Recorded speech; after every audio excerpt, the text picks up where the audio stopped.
pose, il pique le ballon, oh Dieu, Kukoc. Ils sont obligés de faire faute, ils font faute intentionnelle. Extraordinaire, Frédéric Forte, comme Jim Bilbao, comme toute l'équipe de Limoges en deuxième mi-temps.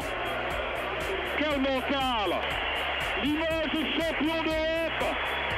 Limoges est champion d'Europe! La remise des trophées pour Richard Dacoury, le premier capitaine d'un sport collectif français à remporter la Coupe d'Europe des clubs champions. On est sur un petit nuage, on ne sait pas ce qui arrive.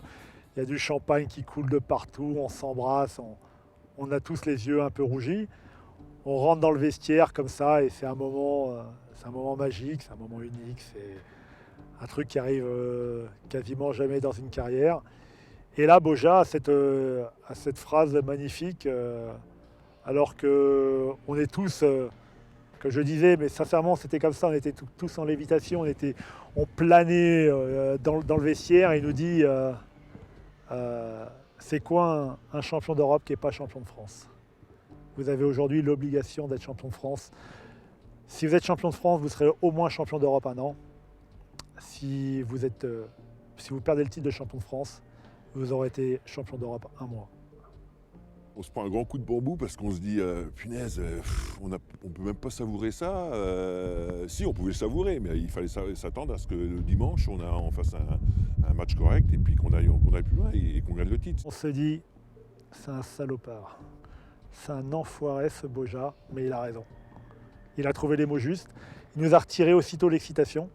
C'est vrai que c'est un peu cassé l'ambiance et à notre retour de Limoges, on a plus fait attention que si nous ne l'avait pas dit, ben, je pense qu'on serait allé, on serait parti à volo. Donc, bon. Je crois qu'au fond de nous, on lui en veut tous de nous avoir dit cette phrase-là, parce qu'en fait, il nous a laissé goûter au plaisir et à la joie du titre 45 minutes. Quoi. Il remet la pression sur ses joueurs et il gagne 3-1 dans une finale forcément un peu défensive en battant l'éternel rival Portez.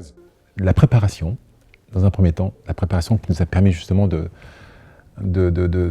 vivre cette année exceptionnelle avec une intensité, un physique, un mental en béton. Et tout s'est passé là, je pense. Ce moment mais excessivement dur. J'ai jamais fait une préparation physique comme ça. C'était à Pays de l'Est, c'était des trucs de folie. Mais c'était surtout, avant tout, pour nous souder. Un peu difficile cette préparation. Ça a été un enfer. C'était une préparation physique qui a été inhumaine, où les joueurs tombaient les uns après les autres, ou lâchaient. Mais physiquement, ça a été très dur, mais c'était mentalement où ça a été insupportable. Parce que tous les jours, tu étais tellement fébrile que tu risquais de mettre un genou à terre. Quand il nous disait c'était shoot le matin facultatif, on nous rajoutait facultatif obligatoire. Quand il nous disait repos, on ne voulait pas de repos, parce qu'on savait très bien que le jour de repos qu'on avait, le lendemain, mais c'était de la folie, il y avait bouchée double. C'est là où le groupe est né. Oui, forcément, mais ça a été un enfer. Il aurait pu gérer le temple du soleil, sans aucun problème. Il aurait pu mettre tout le monde dans le temple pour lui donner tous de l'argent, puis il était champion, enfin il était milliardaire. Mais parce qu'il savait, en gros c'était, j'imaginais une grosse pieuvre il allait puiser il se mettait sur ta tête et puis il allait puiser dans ton cerveau, il se connectait sur toi et puis voilà, il te faisait comme il avait envie de faire. On essayait de se challenger ou de s'encourager quand il y en avait un qui était vraiment à la ramasse. Et c'est comme ça qu'on construit un groupe. Après de là, dire qu'on allait gagner des titres, point d'interrogation. Une fois qu'on est champion d'Europe, on a pris goût à la victoire et on a un statut, on a des prétentions, enfin en tout cas un rêve qui est d'aller au bout. Il n'était pas question dans l'esprit de tous les joueurs, des dirigeants, des kinés, qu'on n'aille pas au bout et qu'on soit. Enfin, il était hors de question qu'on ne soit pas champion de France. On avait cette certitude, cette certitude qu'on leur était supérieur. Cette année-là, je crois qu'ils avaient Georges Muresan. C'est une très grande équipe de Pau, magnifique, avec Muresan qui est archi dominant.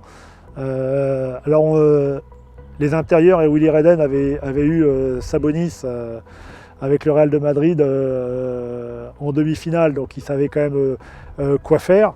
Mais c'était du même acabit. Hein. Et ça a été un super bras de fer, comme on les aime, qui nous font aimer ce qu'on a vécu. C'est ce qui valorise ce titre de champion de France, c'est que pour y tomber les armes à la main, on a dû s'employer pour les faire tomber, mais quelque part, selon mon point de vue, il y avait une forme de logique. On était champion d'Europe, on devait être champion de France, on l'a prouvé sur le terrain et on l'a gagné sur le terrain.